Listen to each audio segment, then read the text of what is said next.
Welcome. We're about to do a podcast, and we're going to welcome you into to a podcast where we talk about men's mental health. It's June 2025.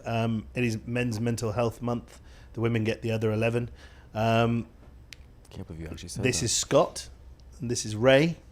We all work in a company called Eden Realty, and we just wanted to have a frank conversation about how we feel about mental health and share it with you and maybe help you a little. Ray, why don't you start by telling me what you think mental health is? I think mental health is ultimately to do about, with the way that you think. The way that you think often drives the way that you act. And I think having a clean bill of mental health is having that motivation and drive to get up in the morning and go and achieve the things that you believe you can achieve. It's about progressing and growing as a human being. I think it's about giving. I think those are the two things that ultimately make us happiest. And it's about creating an environment where you feel as though you can do that guilt-free and look forward and be proactive, rather than being kind of in that victim reactive mindset of thinking about what if, or worrying about what's happened, and putting your best foot forward and getting after it. Nice. What about you, Scott? Don't ask me to follow that. I mean, I'm gonna. I think basically mental health is a lot of what Ray just mentioned, but I think how do we cope with the stresses that come with it? I think the brain is obviously the engine of the car. From time to time, we need a bit of an oil change and a tune-up and so on. And yeah, but Ray pretty much hit the nail. Yeah, it was a hard act to follow. Well done. Vroom, vroom, vroom. Yeah. I guess from my perspective, I think mental health is really how you go about managing your situations. Your situations can be anything. Your situations can be your work life, your family life, but it's how your mind works to be able to understand and effectively move and navigate through life.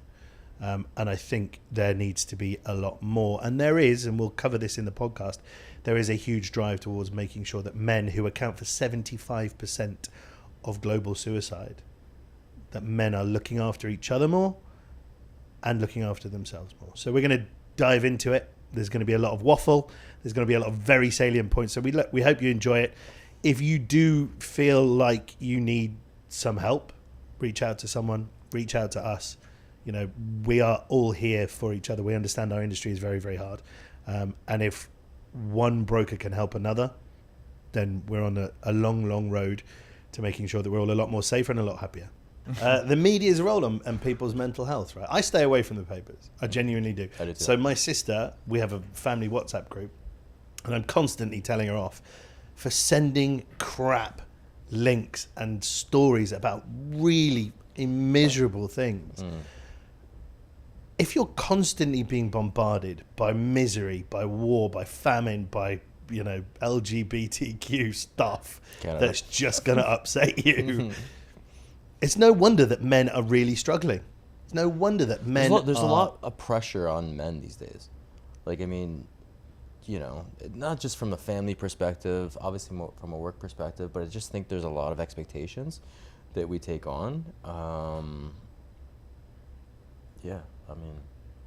There's a lot of things that and it's fine, but I think sometimes it's not discussed. It's just one of those things. It's an expectation because it's what men have always done. And this is going to piss off so many women.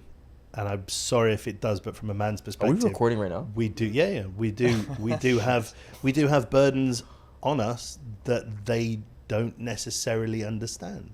Right, take an example, and I'm not sure how much detail we can go into your current situation, and we'll edit stuff out if you're not comfortable with it. She'll love the fact she'll get a feature on this. But you're in a new relationship. Yeah. Your girlfriend had some medical issues, and you were the person that took her to hospital. You were the person that sat by her bedside. You were the person that brought her home and is now looking after her. You're in a pretty early doors of a relationship, but the expectation, not from her necessarily, but from the people around you looking in, is you should be doing that. Right? That is your role as a man. You have taken on this relationship, and you are now the guy that looks after this girl. Like it or not, personally, I'm a firm believer in that men should look after women, and I try and instill that to my son. And my wife is like, "What are you talking about? Women can look after themselves." I'm like, "Yeah, sure, you can. Yeah. That's not denying it." But there's also a social expectation that men protect women. We do. That's our job. Yeah. I think though, like I was thinking about this on the way here. Men like to be men, women like to be women. So the more masculine a man tries to be and is, that kind of perpetuates his masculinity further. The woman therefore feels more feminine, so she kind of biologically sits into her role more. Men and women are different. What's her role? Get in the kitchen. But they are different. Like, we do have different roles. We do. And I don't know, men's mental health is important, but it's more about human mental health, because I do think that men's mental health has only risen more in terms of popularity because men who don't want to be men or can't be bothered being men want a fallback and they want an excuse. You know what I mean? Because we've been being men for thousands of years. I think it's changed over the generations. Yeah. There's more pushback, I think, on this generation than what there was. I mean, like what Barney said, like, there's expectations. Like, you're in a position, I don't know your current situation, but I think it is one of those things. Like, myself, I would want to be in that role where, like, somebody can rely on me, somebody can count on me to be there for them. I like being in that position. Why? It's just how I'm built. I think I like to know that somebody can trust me, I'm reliable, that sort of thing. And not just with relationships, but with my work, with my clients, with everything. I think, I'm same age as you, but I think that You're older than me. I just wanted to put that out there. Don't abuse my mental health, man. Don't wish away my years. I think it was like, like you said, like there was expectations that were put into our generation, where I think this generation now, they fight it more. Male mental health was never a conversation for me growing up. It was me neither. It was just one of those things. Now it's an expectation. Now it's an expectation. Now we've got a month dedicated to it, which is great. It's good to be acknowledged, but at the same time, I just think it was one of those things you just did. I mean, there's an element of pressure that men put upon themselves, right, to be the provider, and also from a social situation, right. No guy wants to be the beta. Not every guy wants to be an alpha, and I mean, we'll go into what an alpha is later and stuff like that. But nobody wants to be the small guy in the room. Like, that's just not how men are wired. There are men who are the shy, retiring type who don't command a room, but that doesn't necessarily mean their mental health isn't great. It's just that they have their position. However, there is an expectation from the world that men should be men, right? And men should be the provider. Men should be, and maybe that's not from anything else other than pressure that we put upon ourselves, right? You've said it, and you've said it. We expect a certain degree of responsibility to imply our manhood, our masculinity, where in actual fact, you can sit back and rely on your partners, and you can rely on your friends, and there isn't, from an external perspective, I don't expect you to be the uber man all the time, and I don't expect it from you. There has to be an understanding that a degree of vulnerability from men is also not a weakness. Right, actually, and here's an interesting thing, and this was apropos of nothing. I watched a film last night with my wife, and it was called, and you have to watch this film, it's really good. It's called Men Up, and it is about the initial clinical trials for Viagra. It's a comedy. I wouldn't have just watched that as a documentary. That would be weird. But actually, it's not just about, the initial clinical trials. It actually looks at, the mental health issues that men who are going through things that mean that they need Viagra, that's what they're going through. And actually, it was a really nice story about these 4 guys who were all impotent, right? And they all went on this clinical trial. But what happened was that they all joined together and they became this little group, this foursome of guys who were prepared to sit and have a chat and be open about their vulnerability over a beer. And it was actually, that was a side of the film that I knew we were doing this podcast today that I wasn't expecting. It's really important for guys to be able to have a safe space where the boys can get together and shoot the shit without any expectations and without any concern over vulnerability. And I think that's definitely a topic nowadays where, like, you know, I see this stuff online all the time where, like, guys need their time with their guys. Like, it's important. It's important for the mental health. Like, it's, statistically, guys need a guys' night once a week. Yeah. For their mental health. You and I play golf. I mean, I play golf. You just come along. Yeah, that's true.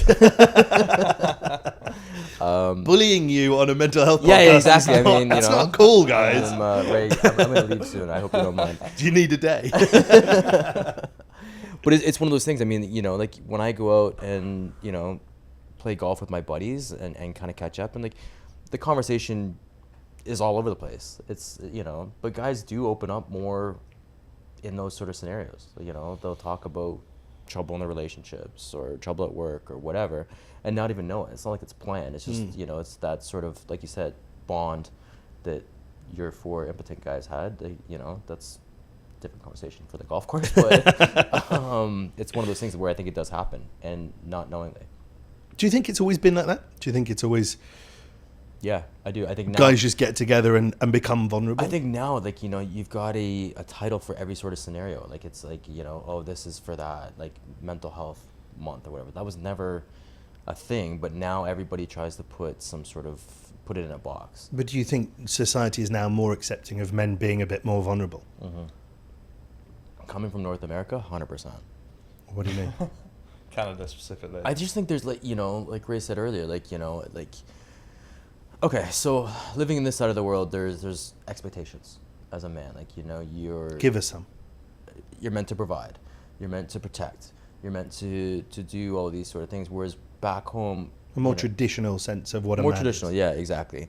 Whereas back home, like, you know, it's women want equal rights, women want equal pay, women want equal roles, and so on and so forth. And they're entitled to that, and that's totally fine. But it's just a very different conversation, you know? So now you've got more men staying home when a woman has a child, you know, paternity, you know, men, they'll split it. Do you think that's damaging to men's mental health? I think it's become more acceptable. It begins on you, yeah, it comes back to the way you've been brought up. Right. I think men have created that issue though. Totally. I think this generation's soft. I hate to say that, but I mean, like, I think it's... This is becoming a dog on the new generation. What is the generation that are becoming adults now? Gen Z? Gen No, Z. we're Gen Z. No, Gen Alpha or Gen Beta, I think we saw the other Beta, day. yeah. Yeah. But Weird. no, I think it's the men's fault because fundamentally, if you think about how we're biologically wired, you go back all those thousands of years, whatever, the men are the hunter-gatherers. We go out, we get food, we bring it home. The women raise the kids, the family, they all sit around the fire and do the homely stuff. I saw an Instagram post like that. Yeah, like, it's just, men have just gotten weaker and weaker and weaker. Yeah, and I think women have almost taken it upon themselves to support themselves because they can't find men that they can effectively mate with, settle down with, start a family with, that they can depend on in order to go... You've heard the adage, right? Sorry to interrupt. Is it hard times make strong men, strong men make good times make weak men make hard times? Yeah. That's what I was going to touch on, this Instagram post that I saw. So we're in a cycle. We're in the weak man phase. Yeah. Could get weaker, could get stronger. Who knows? Yeah. But there is a strong push from some faction to almost homogenize people's sexuality, right? As in women shouldn't, or it's okay for them to not really be discernible from each other, right? And I think also from that perspective, from a young guy growing up today, that just adds another level of complexity, right? It was easy when we were growing up, boys were boys, girls were girls, and that's fine, right? There was some blurring in the middle. But now for young men growing up, where boys can be girls, girls can be boys, you know, you can dress how you want, you can associate yourself with this group of people, or you can have your pronouns being this, that. There's so many fucking options. Where do you find your safe space? Right? Because life is about having a safe space. You've got children. I mean, so if you compare yourself to how you raise your children compared to how your parents raised you, is it the same or different? No, it's different. Right. And this is where I think it ties into, because I mean, I have issues. I've spoken to my friends back home, like, you know, I don't know, actually maybe not my friends, but I don't understand why every parent wants to be their kid's best friend. I'm not here to be my kid's best friend. I'm here to make sure you grow up to be a good person. My dad said those exact words to me when I was 16, and I was angry. I hated him for it. But now I have so much respect for that conversation. And I can think back to the day I wanted a cell phone, and he was like, I told him he was mean or whatever. And 16, you didn't say mean. Yeah, exactly. But unless he beat you to death with an ice skate. It was one of those things, and that's exactly what he said. He's like, I'm not here to be your best friend. I'm not here to be your friend at all. Because maybe we'll be friends when you're 18. Maybe we'll be friends when you're 21. He goes, right now I'm here to be your dad. I'm here to teach you about life, loyalty, you know, whatever. And that's probably one of the most memorable conversations I had with my dad. Yeah. Whereas now everybody wants to be, you know. But it's such a good conversation because it shows you that you are on your own, but not on your own. Exactly. Right? You are out, you're becoming a man, and you have someone behind you who's guiding you, but you're on your own. He taught me about work ethic. He taught me about everything that I think everybody is so used to having their parents do all the work for them. You know, I've had conversations with, again, back in Canada, where it was like parents were going into interviews for their kids. What? Yeah. I have a friend of mine, it's a dentist, and he, a hygienist, her mother came into the interview. How does that even work? And she's like, I want to know if you're going to be an appropriate employer and this and that, whatever. And he's like, I'm sorry, I'm here to interview your daughter, like, not you. You know, can you wait? Mollycoddled. Unbelievable. You know, and that's the thing, like, you know, parents doing kids' homework, parents doing, giving their kids whatever. They can't say no to their kids. And it's bizarre to me because I heard no all the time, you know? And I can only imagine what this generation is going to look like in 10, 15 years. No's a very good word when they're supposed to be responsible for their partners and trying to help their partners, because they're going to go back to their parents and say, well, you know, Mom, I need a car. Mom, I need a house, whatever, or your girlfriend or whatever. You know? Like, it's one of those situations that just, I think we're becoming a weaker and weaker society. The cart has definitely come before the horse all of a sudden, because everyone's talking about mental health and what we need to do in order to look after men's mental health and female mental health, by the way. But if men just did the core basics of what we're meant to do, exercise, work hard, be accountable, be responsible, the mental health takes care of itself. I don't know how you guys are, but I think we always find a way to deal with it. You know, like you said, gym, golf, you know, something you enjoy. Obviously, impotency is a different conversation. Why are you pointing at me?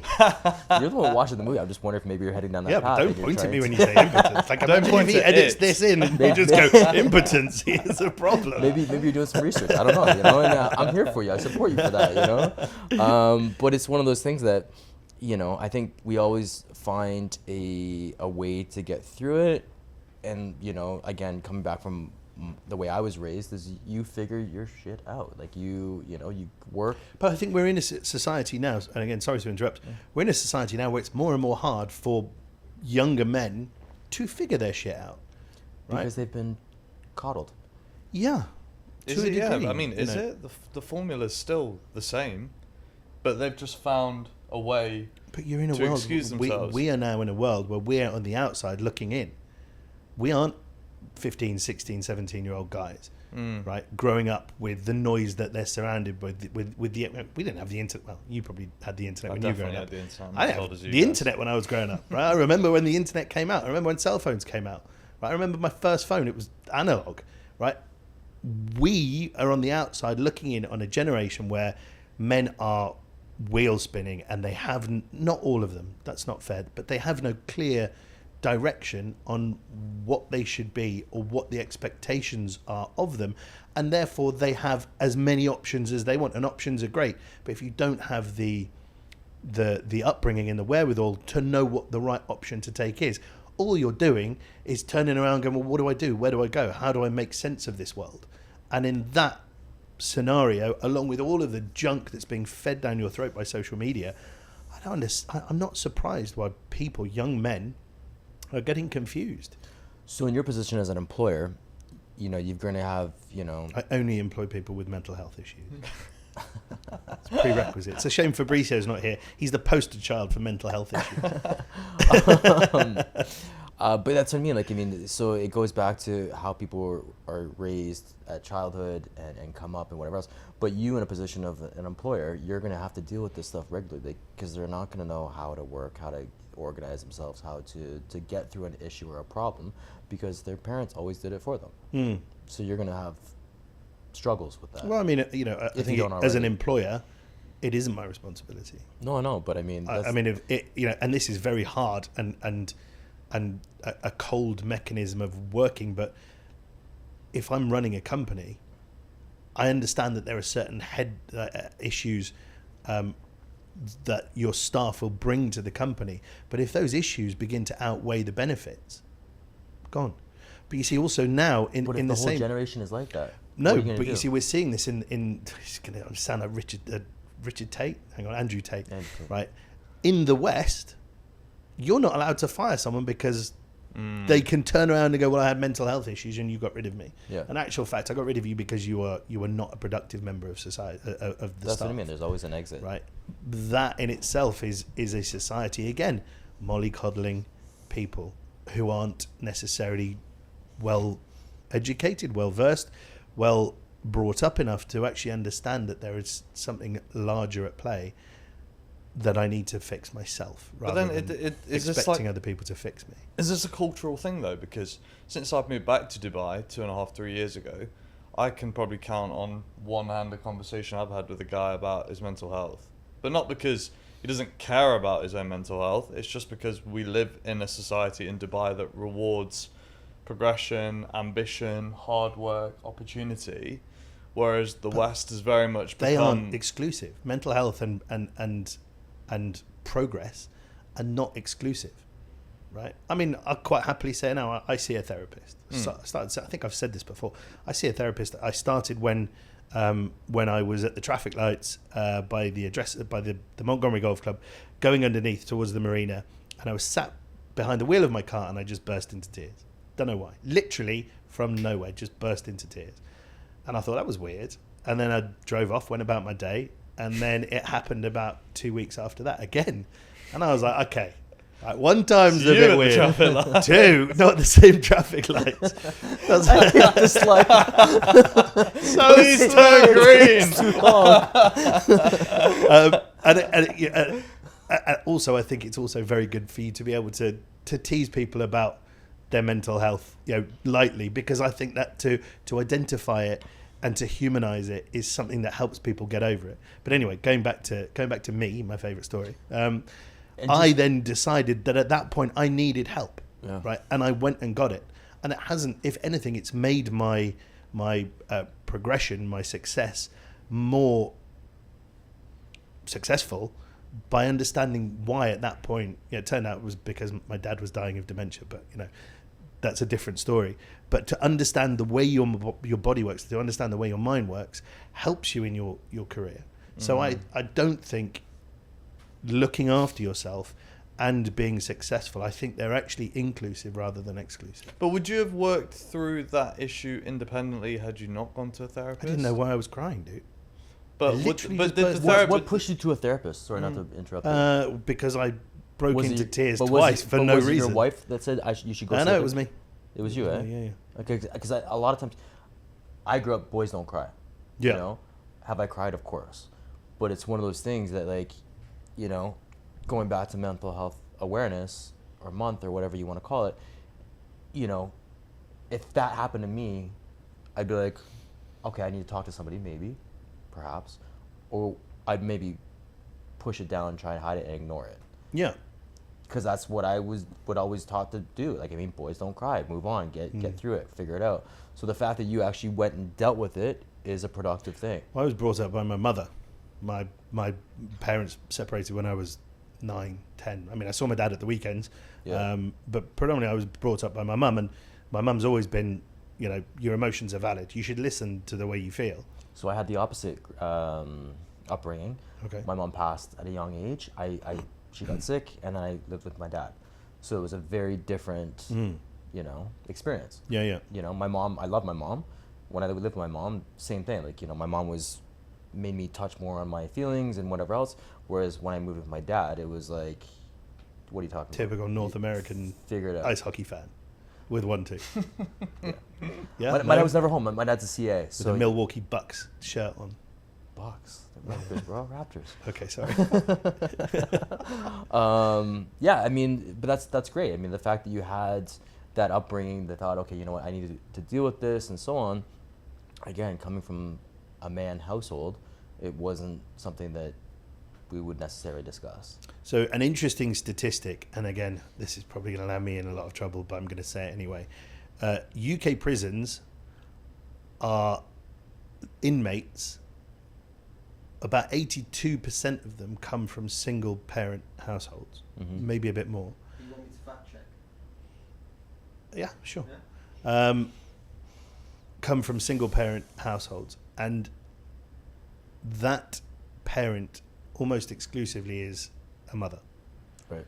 So it goes hand in hand with the fact that young boys need a male influence to help guide them, because mums will love you unconditionally, and unfortunately they will let you get away with things, whereas your father will be the first one to clip you around the ear when you talk back, right? They'll be the first one to be on your back when you start misbehaving. They'll be the first one to take away your privileges.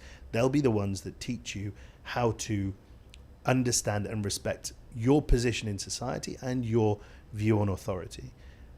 Having a mum is phenomenal, but young boys need their dads. I think This is going very Andrew Tate. I'm sorry. But it's true. 76% of young offenders have an absent father. Okay, so 76% of young offenders have absent I fathers. never met my dad though.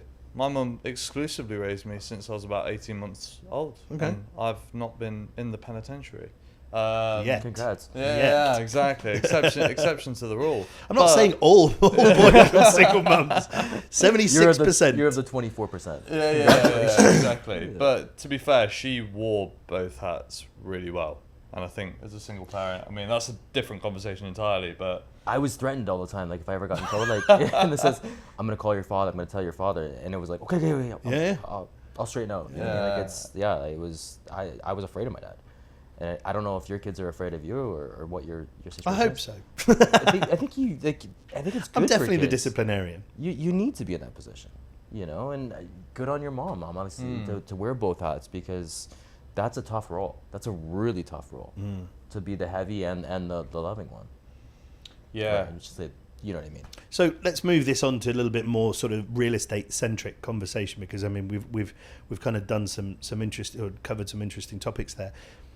I mean, I find, and I will, let's talk about specifics here, right? Because there are a lot of moments in real estate transactions or in your real estate career where your mental health can be tested, right? So recently I had, we'll go into this, you'll know what house I'm talking about. I had an exclusive listing. The seller asked me to contact a broker who he knew had clients for the property. Contacted said broker, sorry, I don't have any clients for your house.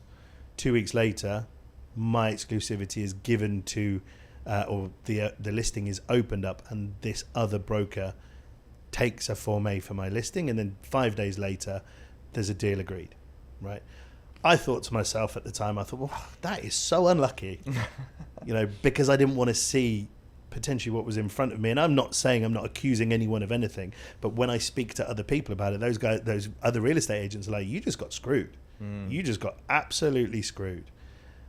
There are moments, and obviously, you guys have all, come to me and done viewings on this. We co-listed it. There are moments in your career where you think that you have something tied up, right? That for me, you and we were guaranteed our commission. We were putting 24-hour day. The last viewing we did was at 10 o'clock, 10:30 one night, right? And then to have that taken away from you, right? Fortunately for me, it's happened to me in the past, and I'm just like, okay, it's water off a duck's back. But can you imagine the strain of a new real estate agent that happening to them in this market, right? That was a guaranteed They'll leave. 1.6%, 1.2 million dirhams commission, right? That you and I would have split. Mm-hmm. For you and I, we're a bit longer in the tooth. But can you imagine somebody who's new to the game? That's a huge commission from somebody who's new to the game, and for that to happen, right? They're gone. They'll leave. They'll check out mentally. Yeah. They'll Yeah. check out, and then obviously there becomes this battle within themselves. Do I stay in real estate? Do I leave? Is this the kind of thing that happens frequently, right? There are moments where your life can just fall apart. You know, I've done stories of this broker that I've heard of. I don't know the guy, but he was sleeping on people's couches. He was sleeping on people's couches because he didn't have enough money to pay rent. This kid was couch surfing, and then one day did a deal, 3.5 million dirhams commission. Bang, back on his feet. Back on his feet with a bang. Yeah. Right? It's a grind. I Huh? don't think a lot of people understand that. It's a grind. Like, I mean, everyone thinks they're going to come over here and strike it rich in the first 2 or 3 months, and they're good to go. They come over here with a small savings, and then, you know, go through a situation like that, and they're gone. I know a handful of people that, you know, not necessarily what we went through, but were promised the dream, came over here, and just found that it, you know, it's a lot harder than what they expected. I mean, this really pisses me off about brokers that do well in this market. But every week, I was having this conversation with my partner last night. Every week, this job teaches you to be humble, like every single week. Mhm. Because I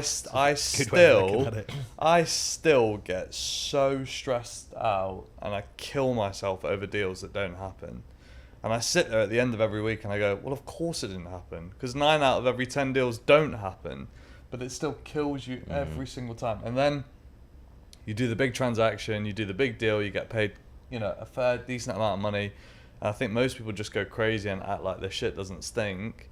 But in reality, the downs are much more frequent than the ups in this job. You have to be hugely mentally resilient to do what we do. Yeah. I mean, you've all got scenarios where you can say, you know, that nearly ended me, right? You guys have been in the industry 2.5 years, 3 years each, right? Mm-hmm. And even in that time, you've had transactions that have just gone south, and you just go, what? The best is when they disappear.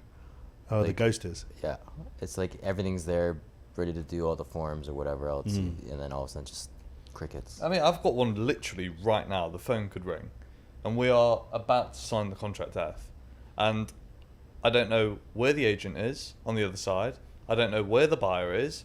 The seller has gone quiet, and you know, you just think to yourself, Something bad's happening. "Fuck, it's Something another bad's one." happening. Yeah, it's another one. But I've almost got to. I don't know about you guys. You've been probably, you know, I know you've definitely been in this a lot longer than I have, Scott. You probably have a little bit as well. But I've almost got to the point where I'm so neutral now about whether a deal You can't get happens or excited. whether it doesn't. You know what I mean? be honest with I'm you, so numb to it. to be an able to emotional have that. coaster. I can't be bothered to get excited about signing a million, 2 million dirham deal. Yeah. Like, to in be terms of honest with comms. you, don't ever get excited until the money's in your bank account. But even then, Just don't. I can't be bothered, because it's like the emotional turmoil that you go through. So my to get advice to that to point, you and to any other real estate agent who's in this market now is celebrate the small wins, right? So you celebrate the listing, you know, go and have dinner, you know, take your wife on a short break or whatever. Celebrate the little things, because they will add up, and you'll have a life full of lots of little celebrations. And then when the big things happen, right, you celebrate a Form F, both of the buyer and the seller,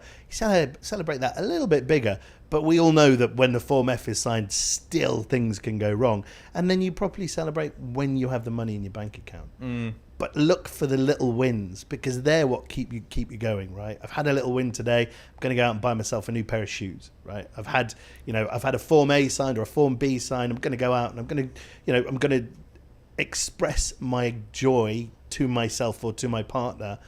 But then when the money hits your bank account, go fucking wild. So you boys have done some big deals. You know, we've all done relatively good deals. Celebrating the wins is easy. But how do you guys cope with the really shit days in terms of resetting? Turn off. Pray. You don't Where's believe God? in God. Honestly, I turn off. Like I literally, I can't turn off my phone, right? But it's ingrained into me. But I won't go out. I won't go to work. I'll just work from home. I'll just lie in bed. and I'll just work from home, and I won't see anyone, and I won't speak to anyone. And usually it'll take half a day, and you're like, okay, back up. But it's important to be able to take time to go, all right, where did that go wrong? How did this go wrong? What could I have done better? Those things are important to better understand yourself, right? 100%. So that's interesting, because back to what we first started talking about, maybe the new generation turns into the victim in that scenario, which is like, this was done to me, or this happened to me, or I got screwed over, or whatever. So what you're saying is you're kind of that ilk where you go, actually, it's my fault. I just need to figure out why it's my fault. Not necessarily it's my fault. It's what could I have done better to make sure it doesn't happen again. But it's still accountability. Not yeah, I mean, to a degree. The only thing you can learn is what you can do better, right? The only thing you can change is what you do. So the only thing that's worth thinking about is what I could have done better, right? Let's say someone completely stole your deal, right? Let's say someone got in between your buyer and your seller and stole your deal, right? You can't control that scenario. That's a buyer, a seller, and a middle person. You aren't literally not involved in that. But what could I have done better in case that scenario happens again to ensure it doesn't happen? That I can control. This is the struggle I have with, obviously, our governing real estate over here. Like, back home, like, when you have a buyer, you sign basically the Form B immediately. That buyer is with you. So that buyer cannot go direct to the seller and cut you out. There's a contract in place. Where's this? From day one. In Canada. Yeah. And I think realistically, like, this would help with a lot of mental health issues in real estate, because there's more governing bodies and documents in place. More security, right? yeah. And I think a lot of people come over here probably thinking that is actually a fact. Whereas over here, you ain't in Kansas now. It's the Wild West, you know what I mean? Like, it's a bit chaotic. And, you know, I think every year it gets a little bit better. There's more things implemented and put in place, you know, for our safety and the industry as a whole. And I think realistically, you know, maybe that's something we need to start doing is, you know, as we do the Form A with the seller, we should maybe do a Form B with the buyer and say, listen, I'm going to represent you. In order to do this and work for you, I need something in place to protect But then, myself. devil's advocate, we get to work on some of the most exclusive properties in the world. Mm-hmm. We get to work with some of the coolest people out there. Yes, you do. We get to, you know, if we sell something of sizable value, we get paid pretty well. Yeah. Is there not the argument of, man the fuck up, get on with it, because actually you're being compensated quite well for it? You know, I know what estate agents get paid in the UK. But you're talking about us. It's not, you know, it's not scratch on what we can earn out here. You know what I mean? So, you know, with pressure, you get the diamonds, right? For sure. But I mean, like, again, we're talking about us that are more settled in the industry. What about like a new person to the industry? Like, you know, how can they secure themselves better? How can they get through the mental challenges? They have to align themselves with somebody who can take care of them. It's that simple. Well, I get approached daily for people who want to get into the real estate industry, and I always say to them, I'm not your guy. You need someone who's going to hold your hand, teach you how to do it. But these companies don't hold hands either. They bring in 20 people every month. Yeah, they do. There's some. You know, there's the by the market guys like your Allsops, your FAMs, your Metropolitans. Like they'll buy the market, and there's a high level of atrophy in their staff. You know, from every 10 that come in, maybe 2 will make it past 2 years. You know, and that's fine. That's their business model. But if you want to last and have a life in real estate, you think about those 10 that they bring in, 8 that leave. Those 8 that leave then go in and feed the other companies, right? Yeah. You know, and some of them will fall into the hands of companies who'll just churn and burn them again, and others will fall into the hands of companies where they understand that their broker's success is the company's success. Those are the kind of people you need to align yourself with if you want to succeed, because this is it's a hard job. You know, not only are you battling against your buyers and sellers, you have to keep an eye on the real estate agents who are behind you, waiting for you to slip up or pushing you downstairs in some cases. So you need to make sure that you align yourself with somebody who's going to look after you, who can see these pitfalls. That is the only way you'll make it. And the only way you'll make it with a degree of mental health. I would say the point at which I really started to enjoy this job had nothing to do with the properties that I sold or the clients that I worked with, but it's actually when I found brokers that I could trust and people that I could fall back on. You need to create a tribe around you. Yeah, because all of a sudden I felt like there was support. We're all working in the same direction. We could do more. It compounded. And sadly, it's a small percentage of our industry. It's such a small percentage because the barrier to entry is almost zero and the rewards are so high. So it attracts everyone and anything into this industry. I had an interesting statistic, and I'm going to get these numbers wrong, I'm sure, but there are 25,000 registered real estate agents, right? And there are 52,000 transactions a month. Correct? Can you check that, John? Yep. And this guy came up with a really interesting... He said either everyone's doing a deal a month, or a lot of people are doing lots of deals a month, and a whole hell of a lot of real estate agents are not doing any transactions. 80-20 rule. 80-20 has to be, right? Yeah, 100%. Yeah. And then all the unregistered guys that we know get in the middle and weave their way into transactions and The other ones are POAs like, and, you know what I mean? it's like their side hustle. Like it's Yeah. like Yeah. it's your taxi driver, it's your hairstylist, it's your whatever. It's like, oh yeah. And that's the only thing too that drives me crazy. It's like somebody brings you a deal and also they want to be in it, and they don't hold a rear card. It's like, what do you mean you want to be a part of my industry when you have no legislation on it? Or I mean, I always liken that when someone turns around and they say, I want 50% of your commission. Yeah. I just turn around to them and go, well, give me 50% of your salary for the next 3 months. Because I've got nothing to do with your job, but you appear to want some of my job. Yeah. But real estate's the only industry where people will do that. Yeah. You don't go to a lawyer and go, I've just referred you a client, Right. but I want half of your salary for the next 6 months because I've earned it. Yeah. You're like, actually, you've done fuck all. But real estate is the industry, because real estate agents out there will do it. Real estate here is the only industry I know of where people can just assume that you're going to give them some of your commission. Right? But again, that's because it's such a hard, tough industry that people are so desperate to do deals. Real estate agents are so desperate to do deals that they will bend over. Agents who do off plan and they'll take 1% of the 5 that are on offer and kick back to their client. We don't do that, but we're up against agents that do. Of course we're going to struggle from off plan. That's And why we money's don't not do the it only thing they're offering. predominantly. Huh? Money's not the only thing they're offering. What are they offering? Some other real estate agents? What? I'm not going to say it, but Come on. going back to your mental He health. is right. He is right. We all know what I'm talking about. We're cutting that out. Yeah. I offered that once, but they didn't take it. Yeah, I know. It's really hard. What's really hard? You said that. Back to Viagra. I'm so jealous. So you said that you went and saw somebody after you cried in the middle of the... Out of the traffic Do you- light. Do you still talk to somebody about real I estate? do, yeah. Yeah, I do. Yeah. I went through a stage of seeing her once a month for about 6-7 months, once or twice a month, and you become more aware of your feelings. You actually become much more self-aware, and actually because of that, you become much happier. Yeah. And I still see her now. Every now and again, I'll duck in. I had an interesting lady on Instagram, and she said, she sees a therapist. She told one of her friends she sees a therapist every week or every month. And the woman was like, why? Like, what's wrong with you? And this woman said, there's nothing wrong with me. Like, this is a treat for myself, for me to be able to go and speak to someone about myself and for them to be able to help me understand the way I'm acting. That's a treat, right? That's something, that's self-care in the highest order. 100%. And, some people will go for massages. Some people will go for, a spa day. Some people will go play golf. They'll do something that makes them happy.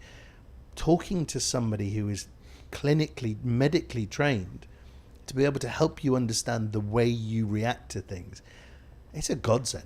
Like, it is a calling for someone. And this is going back to generational, I think that was never an open conversation you would have 10, 15, 20 years ago. Like, I remember when my parents got divorced, I went to go talk to somebody and I didn't tell a soul, like, especially any of my friends. I mean, I was like 14, 15 years old, but it was just not a conversation I would ever have with anybody. Whereas, like you said, now it's common practice. Like, it's but I like, think, the you're more taking men, care of yourself. the more men can say it's a normal thing, it normalizes it among men, and more men are more likely to then reach out for help. Yeah, Right. for Because, sure. it's what is it they say? It's the guys that you least expect to be the ones that take their own lives. It's not the guys who are pleas for help, who cries for help. It's not the guys who are, who are obviously struggling, although I'm not saying it's not exclusive. But the guys who actually end it, they're the guys that no one ever see it coming. Yeah, true. Right. But then, I don't know, I've got this, one of my previous partners had a therapist, and she kind of got to the point where almost on a weekly basis, when she had her therapy session coming up, there'd be like an excitement around it, the fact that it was coming. And for me, I looked at that in a really unhealthy way, because it was like, this person's become such a crutch for you now that if that gets removed, is that a house of cards type situation where your whole life just falls apart? And should we strive to continue to see a therapist, or should we be aiming to get to a point where we can go, actually, I don't need you now? Yeah, I mean, I think something like therapy is something you can dip in and out of. But I think also that falls on the therapist. I think the therapist should be there to try and build you up and not use you as a crutch, as you said. I think, I don't know what your situation was like, but eventually the therapist should be like, okay, you know what? I think you're good. You can go back to traffic lights.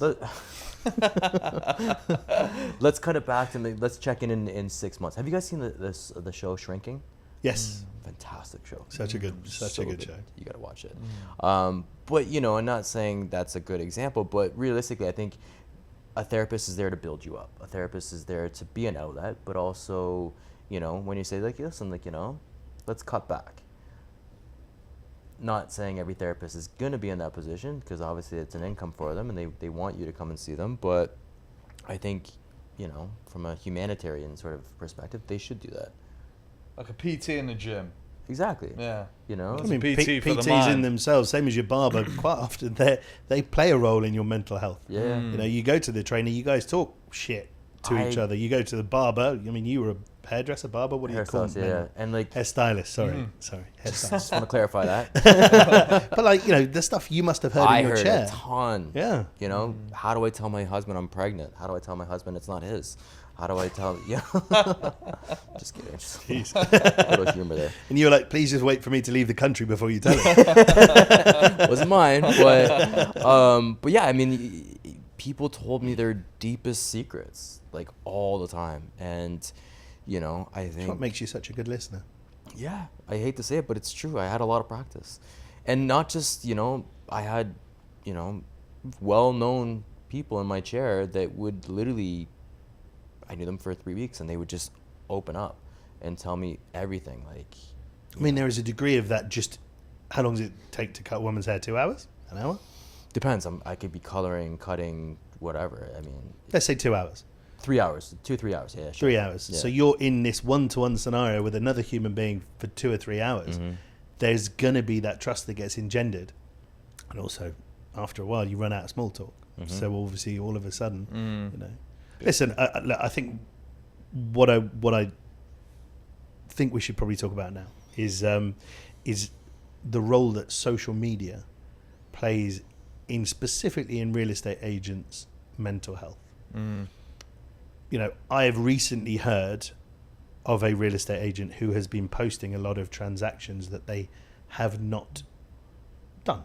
I know They've many. been crediting themselves Mm-hmm. with transactions that they haven't done, which sets quite an incredible standard for others to aspire to, that are ultimately unattainable.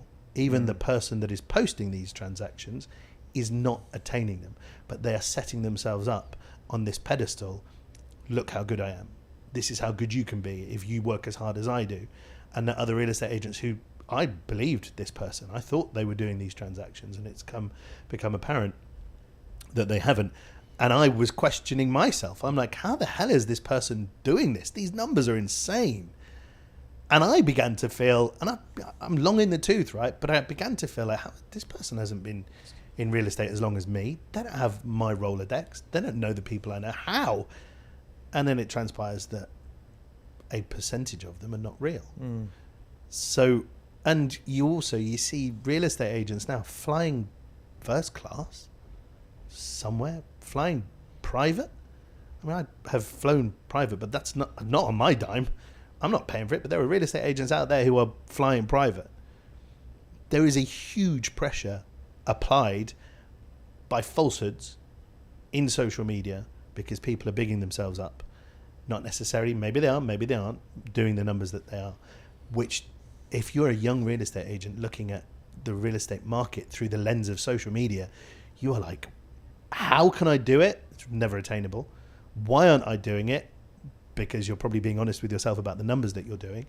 And, how can I emulate these people? Don't emulate them. They're not telling you the truth. Right? So social media, what do you guys think? Yeah, I think you have to. It's like real life. It's a highlight reel, first of all. True. Yeah. And you have to ignore the noise. I mean, I can only talk about it from personal experience, but I used to look at social media and the transactions come up through the algorithms that people are posting, and it used to drive me nuts. I used to get so angry. Yeah. But it wouldn't be from the perspective of jealousy or a lack of I'd just be like, why am I not doing it? What am I doing wrong? Mm-hmm. But then you kind of scale it back. Like you said, you understand things in a little bit more detail. And again, coming back to where the job becomes more enjoyable and the outcomes become more prominent, I became more client-led and client-focused. I don't care about what other brokers are doing. I care about what my clients are getting in terms of service, results, Which makes value. you a much better broker. Which It's not makes about the bottom line. It makes you a much better broker. So does that mean you're ignoring social media? Pretty much. I mean, 'Cause that's the point I want to It's make. a good place but- to see property porn. yeah. Good place to see really nice I mean, houses. look, it's going in the direction of personal brand equity, all of that. That's why we're all making a conscious effort to grow our social media. But the minute that you kind of find yourself doom scrolling, and it's like, oh, this person sold a floor in this new launch for 100 million, and then this one sold this for 80 million, and whatever. And then you can feel what it's doing in your own mind. You're like, shit, I'm underperforming. It's toxic. Yeah, it's really I bad. believe social media. Why am I in bed at 12 o'clock at night when I should be working? Yeah, exactly. Hang on a minute. Yeah. What? But I think it's if you look at society, not just from real estate, but like divorce is up. Relationships aren't lasting because everybody sees like this image where the grass is greener on the other side, and like you said, it's a highlight reel. Yeah. Nobody posts when they're having a shitty day. It's only when they've done a massive sale. Or I posted that I was really sick the other day, I know it's beautiful. just so people Yesterday. could empathise with me. I I wonder nearly why you did died that. from that. Yeah, I think you've given me that, by the way. I feel like shit today. You're welcome. awesome. So that means I'm next in line. But yeah, no, it's one of those things where I think social media is toxic, and people only post the best of when they're flying privately, when they're doing massive sales. Look, Well, I mean, it's interesting. Sorry to interrupt you, but I met a guy in a bar a while ago. Oh, yeah. Not one of those type of places. Sure, by the way.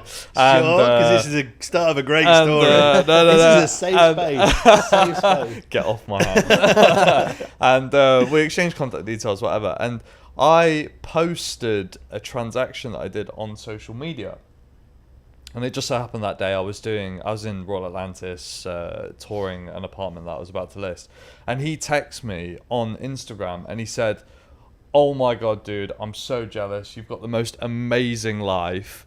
Like, you get to show these incredible properties around all day, every day with some amazing people. Like, I'd kill to be a Daniel. And I remember thinking that day, I could literally not be more stressed out and miserable today. Like, I literally want to just go home and die and watch a movie and just forget the world exists. And I thought, fuck, if he thinks that about my life, when I see all these transactions and stuff going on social media and I'm thinking that about them, and half of them are bullshit anyway, it's kind of this cycle that just perpetuates itself, and it's just toxicity just doing this, isn't it?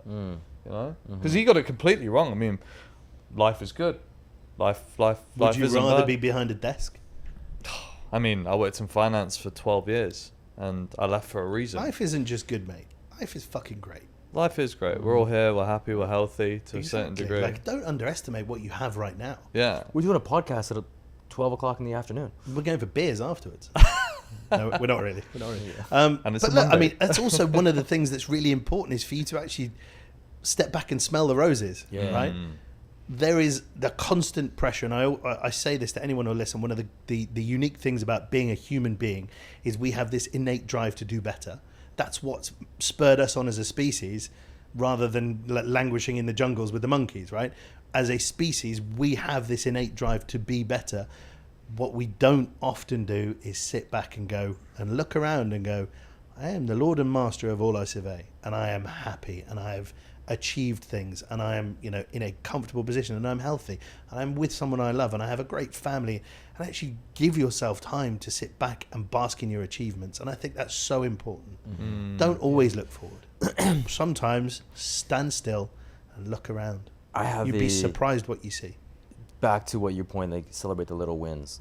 I did this to a friend of mine. Sorry? What? She got an exclusive listing, and I sent a message to her saying congratulations. And her response, I think it was a bad day for her, but was congratulations on what? Nothing's happened. The deal isn't done. I haven't signed a Form F. I said, yeah, but I mean, that's the first step. You got the exclusive listing. It's coming. It's the start of the process. I got a message afterwards, I think the next day or something like that, saying, hey, I think I was a little bit harsh in my response. I said, no, I get it. I mean, like, look, I come from a place of celebrating the little wins. Yeah. I think it's important, and I'm glad you touched on that. And I think more people need to understand that, especially in our career or our industry. Like, you're right. You get to go and have a lunch meeting at Milos or Elements or whatever. You get to show beautiful properties. Going back to my previous career, I was stuck to a trailer for 18 hours a day. Like, it's one of those things. And my colleagues from that industry reach out to me all the time. Like, that's just a win. And I think, to that person that reached out to you, maybe that's what they were, really celebrating for you. Was the fact that you are in a really cool industry, we're in a great city, we're in one of the best and safest parts of the world, and sometimes we do take that for granted and don't think about, what a great place we are in, to your point. How lucky we are.